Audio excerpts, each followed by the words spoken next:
Alhamdulillah, alhamdulillahi wahda, wassalatu wassalamu ala man la nabiyya ba'da.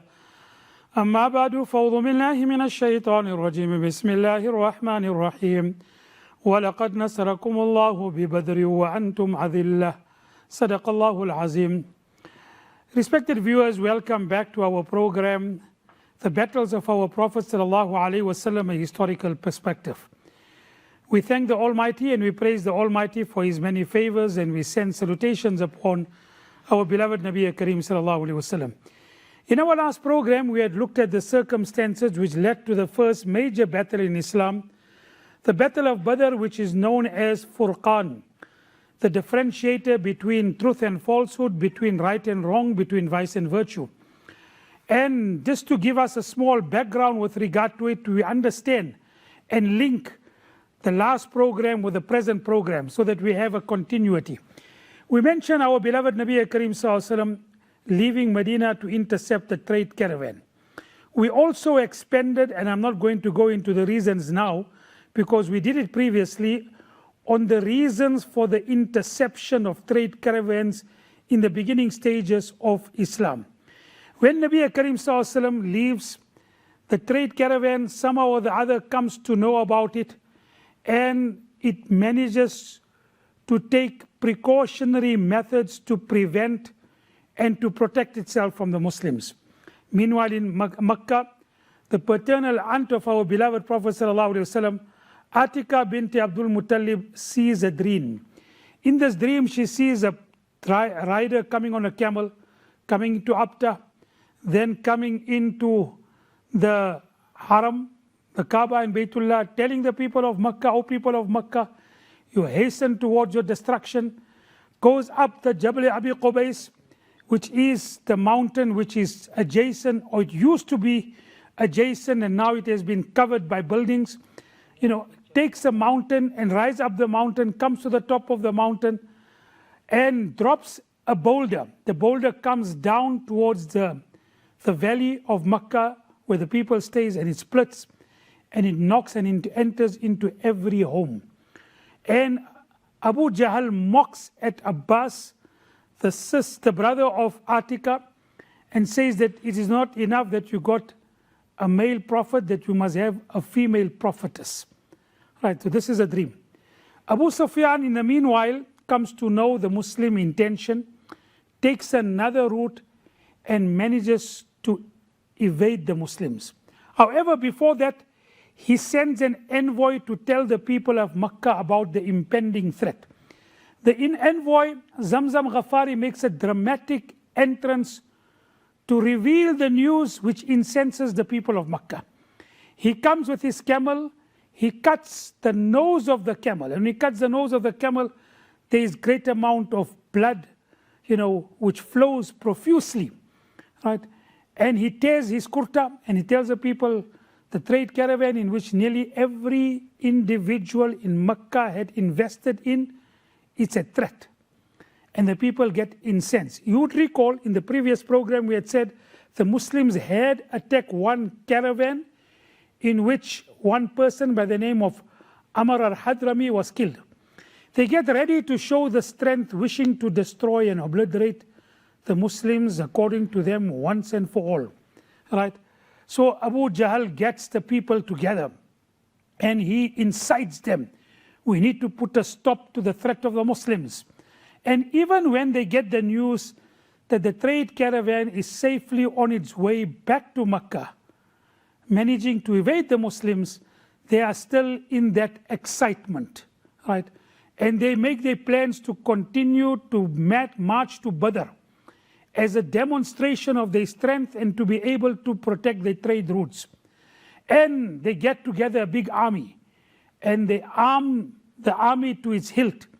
They put pressure on everyone. Umayyah ibn Khalaf and some other people, Uqba bin Abi Mu'ayt, they wanted to pull back because of various reasons, which I done very briefly in the last program.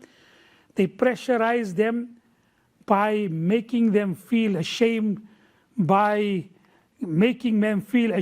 associating them to women for lack of bravery, giving them perfumes or female perfumes to say that, you are not brave enough to go and fight.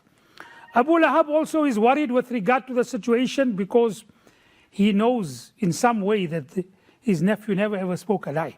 He sends another person in his place who was owing him money and so that I forgive you the money you are owing me, go and fight in my place. That they all get together. There were initially 1,300 of them that left Makkah. However, Akhnas bin Shuraik was not happy with the motivation.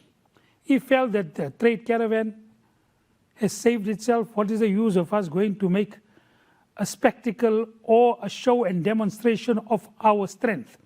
So he removes his tribe, the Banu Zuhra, from the army.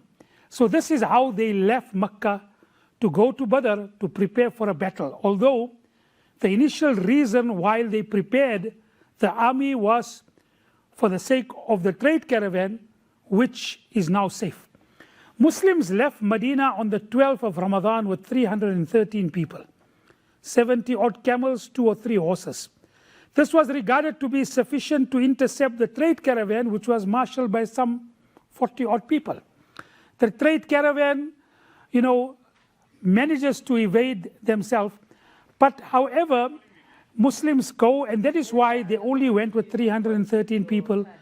There was no compulsion on anyone to join. And even some people who said, "O Prophet of Almighty Allah, we got our camels, in a distance away from Medina. Let us go and get our camels, our conveyance ready, and then we will join the army." Nabi Sallallahu Alaihi Wasallam said, "No, whoever is ready, let us move." Right? So the Muslims come towards, and they go after the trade caravan.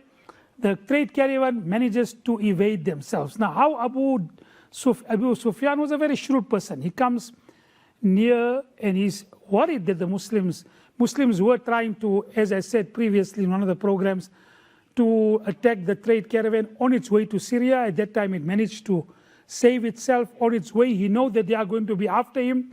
He comes to a place, he sees the dung of a camel, he breaks it up and he said, "In this dung I can see the dates of Medina." And how? That is, of course, a person who is experienced in traveling. So he said that he knows that the Muslims are after him. He takes an unusual route. Muslims, when they come to know about the fact that the trade caravan has evaded them, they were not sure about it. So what they did was they come close to Badr. Badr is a meeting place. So there what they see 2 girls near Badr, one telling the other, "When the army comes from Makkah, I will work for them and repay you the money I'm owing you." Now when Nabi Sallallahu Alaihi Wasallam comes close to Badr, he sends out scouts, and according to one narration, he himself with Abu Bakr goes to ascertain the facts, whether we are going to meet a trade caravan or we're going to meet an army which they've heard about, but they're not sure. That the trade caravan had sent a message and now the whole army, a fully fledged army, has left Makkah. Right? So they meet a Badu. And after a long conversation, right, Nabi Sallallahu Alaihi Wasallam asked him certain things. He asked, "First tell me who you are." Now there's a long conversation, I'm not going to go into it. Nabi Karim Sallallahu Alaihi Wasallam comes to the conclusion that the people of Makkah had left with a big army. And Nabi Sallallahu Alaihi Wasallam asked him, okay, he came to know about the army because he was also traveling. Badus used to travel, from one place to the other in the desert. Nabi Sallallahu Alaihi Wasallam asked him, okay, how many people? He said, "I don't know." So Nabi Sallallahu Alaihi Wasallam asked him, "Tell me, how many camels do they cut for consumption of food?" He says 9 to 10. Nabi Sallallahu Alaihi Wasallam gauges from there are 950 to 1,000 people which have left Makkah, 3 times the army and much more well equipped. Nabi Sallallahu Alaihi Wasallam comes back, engages in prayer, and while praying a commotion breaks out. A person serving the Quraysh is captured. He was also a Baddu serving the Quraysh, and the Muslims, while interrogating him, now what happens is the Muslims, many of them still have the desire that we are going to intercept the trade caravan. We are 300, they are 40 odd. It is going to be an easier battle and the rewards are much better. After all, they are human beings. You will always want ease. So when they speak to the person And they ask, you came from the Quraysh, how many of them are there? And he tells them that there are a lot of people. And when he tells them there are a lot of people, they rough him up. And then when they tell the Muslims that they are very less in number, they don't tell him anything. So beloved Nabi Karim Sallallahu Alaihi Wasallam relate to them the irony of the approach. And Nabi Sallallahu Alaihi Wasallam said, when he tells you the truth, you rough him up. And when he tells you, something that is not the truth, you get happy. And Nabi Sallallahu Alaihi Wasallam then also ask him with regard to how many people there are, and he tells them how many camels are slaughtered. And Nabi Sallallahu Alaihi Wasallam comes to the same conclusion, there are so many people. When he asks them who is accompanying that army that has left Makkah, he tells them the name of the most influential people. Abu Jahl, Utbah, Shayba, Walid, Uqba bin Abi Mu'ayt, Umayyah bin Khalf, all of those people. And Nabi Karim Sallallahu Alaihi Wasallam said, the people of Makkah are giving you their liver and their insides. And then Nabi Karim Sallallahu Alaihi Wasallam, calls the companions to mashwara. What do we do? Now you must remember the companions are human beings. And Almighty Allah subhanahu wa ta'ala has promised them victory over one of the armies, either the trade caravan or the full-fledged army. They felt that the trade caravan would be easier. But Allah Ta'ala says, وَيُحِقُّ اللَّهُ الْحَقَّ بِكَلِمَاتِهِ. You wanted the trade caravan. وَإِذْ يَعِدُكُمُ اللَّهُ إِحْدَى الطَّائِفَتَيْنِ أَنَّهَا لَكُمْ وَتَوَدُّونَ.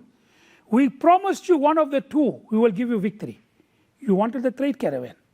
But Allah Ta'ala wanted to give you victory over the major army. And we will continue after the break. Respected viewers, welcome back. In the previous segment, we looked at the background leading to Badr. We spoke in detail with regard to how Abu Sufyan evades, sends a message to Makkah by Zamzam Ghafari, who makes a dramatic appearance, cuts the nose of the camel and full of blood, and he tells the people of Makkah, your trade caravan is in danger. They get ready with an army. The army now gets ready and leaves Makkah. Nabi Karim Sallallahu Alaihi Wasallam and the companions still feel that they are going to intercept the trade caravan, but it becomes more and more apparent that the trade caravan has evaded them, and now they are going to be facing with a full-fledged army, well equipped, much better resource than them. Allah Ta'ala had promised them, وَإِذْ يَعِدُكُمُ اللَّهُ إِحْدَى الطَّائِفَتَيْنِ أَنَّهَا لَكُمْ وَتَوَدُّونَ عَنَّ غَيْرَ ذَاتِ الشَّوْكَةِ تَكُونُ لَكُمْ وَيُرِيدُ اللَّهُ أَن يُحِقَّ الْحَقَّ بِكَلِمَاتِهِ وَيَقْطَعَ دَابِرَ الْكَافِرِينَ. So many of them felt that if we deal with the trade caravan, easier to deal with them. They are only 40, we are 300, and the rewards are going to be great. On the other hand, if we have to face with the Meccan army, they are over 1,000. So some of them, not all of them, they felt that maybe it would have been easier to deal with the trade caravan. Allah Ta'ala has another objective. Allah Ta'ala wanted to differentiate between truth and falsehood. And Allah Ta'ala has made mention with regard to it. That in one place in the Holy Quran, Allah Subhanahu wa Ta'ala says, this would not have happened. Would not have happened. وَإِذْ يَعِدُكُمُ اللَّهُ إِحْدَى الطَّائِفَتَيْنِ أَنَّهَا. Allah Ta'ala makes mention in another place in the Holy Quran where Allah Ta'ala says, this would not have happened if Allah Ta'ala did not will it.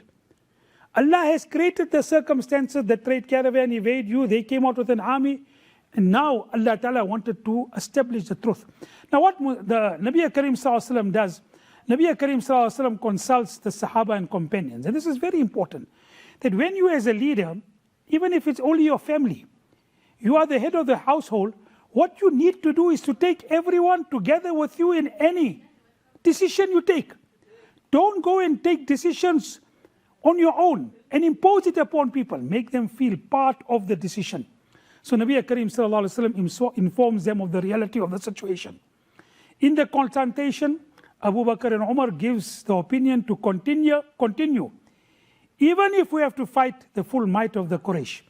Miqdad radiallahu anhu gives an inspirational talk which motivates the companions and becomes the reasons for admiration.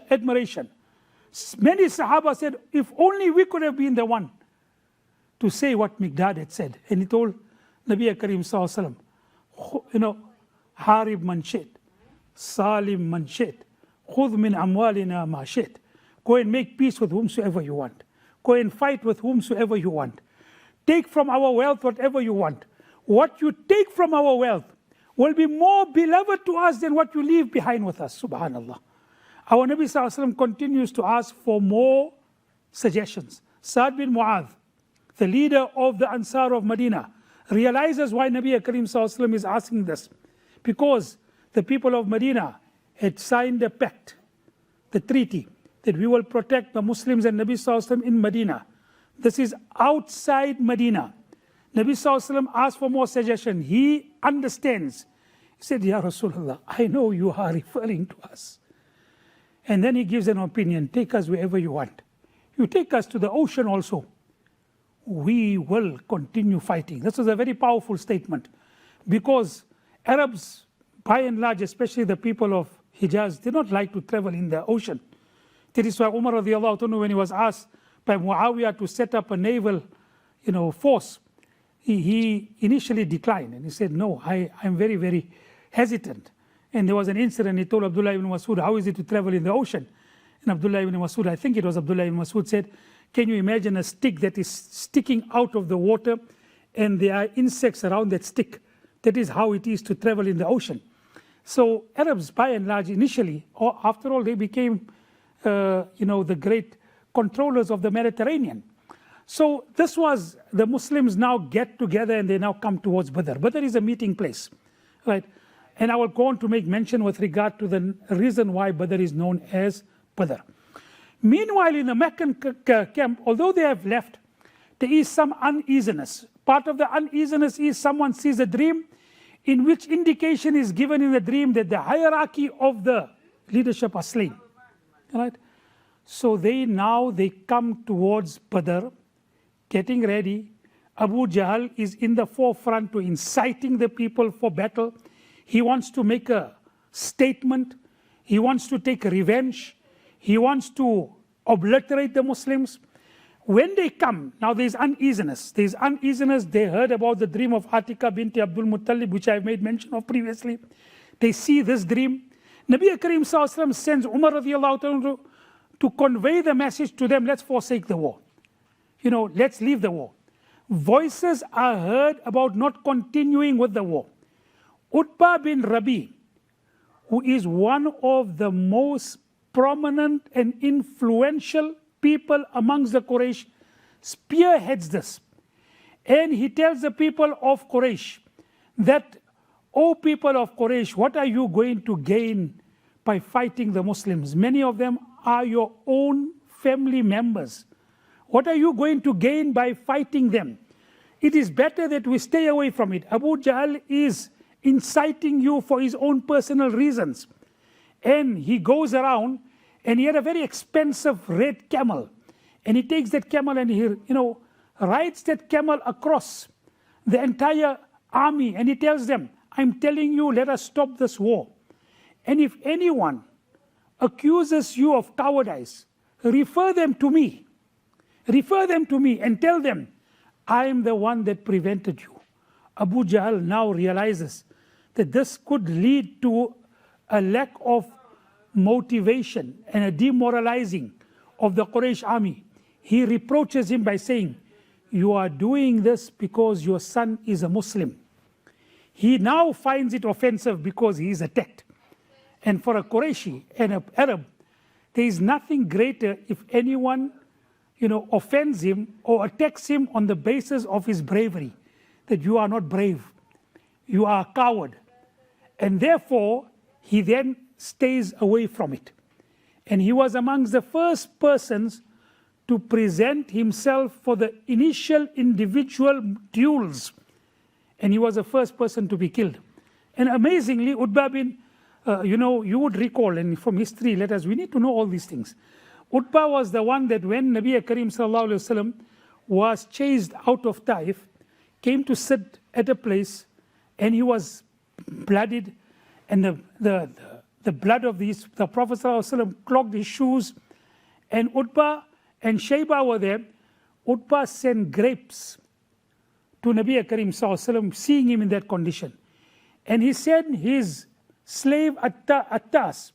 Attas came and he accepted Islam when Nabi Karim Sallallahu Alaihi Wasallam gave him invitation to Islam. And he asked him, where are you from? And he said, I'm from Mosul. And Nabi Karim Sallallahu Alaihi Wasallam said, you are from where my brother Prophet Yunus ibn Matta comes from. And he said, how do you know about Yunus? No one knows about Yunus in these lands. And Nabi Karim Sallallahu Alaihi Wasallam said, Allah told me he's my brother Prophet. We came with the same reason, same objective. وَمَا أَرْسَلْنَا مِن قَبْلِكَ مِن رَسُولٍ إِلَّا نُوحِي إِلَيْهِ أَنَّهُ لَا إِلَهَ إِلَّا أَنَا فَاعْبُدُونَ. We have not sent any prophet. But every prophet that we send them that they must tell their people there is no one worthy of worship besides Allah subhanahu wa ta'ala. Anyway, all of these people, Hakim bin Hizam also tries. Nabi Karim Sallallahu Alaihi Wasallam sent Umar with a message, and they are unable to stop, although there is a great deal of uneasiness. All right? So in this particular way, now the people come towards Badr. Badr is a place where a well was. And the person who dug this well, his name was Badr. Therefore, the name came to be known as Badr. Now, just before the battle, as they are sending and they are arraying themselves, an interesting incident takes place. Both sides, they send their spies. Or maybe before we talk them with regard to sending their spies, Nabi Karim Sallallahu Alaihi Wasallam comes to Badr, and at the first water hole, Nabi Karim Sallallahu Alaihi Wasallam sets up camps, because there is a water hole and there is some water. And of course, the greatest treasure in a desert is water. So Habib ibn Mundir, Habib or Hubayb, comes and he said, Ya Rasulullah, what an amazing conversation. And let me conclude this at the end of this program. He said, Ya Rasulullah, are you camping here because Allah told you? If Allah told you, I will not say anything. This comes from Allah, I will accept it. But if you are camping here because you feel it is the right thing, you have used your own discretion, then can I give another opinion? My opinion is move a little bit further, take control over the water holes on the hill, and then you will control all the sources of water. Here, if you control it to the bottom, and of course, it's a natural thing, the first water hole you get, you might take it. If you take the upper hole, you got now control over all the water holes. Now you can even make it difficult for them to come and get the water. What an amazing thing. Look at the beauty and the respect in his suggestion. If it is wahi, Ya Rasulullah, I won't say anything. I will accept whatever you say. But if it is not wahi and you're using your discretion, then Ya Rasulullah, may I say that don't do here. Go that side and go more. And Nabi Karim Sallallahu Alaihi Wasallam, this was the beauty of the Nabi of Allah. Subhanallah. Nabi Karim Sallallahu Alaihi Wasallam said, what your suggestion is so true. You even said, I am the Nabi of Allah. Who are you to tell me? He then accepts his suggestion and he moves to the higher ground and he takes control over the water holes. And that was a very significant start to the battle. And we will continue in our next program.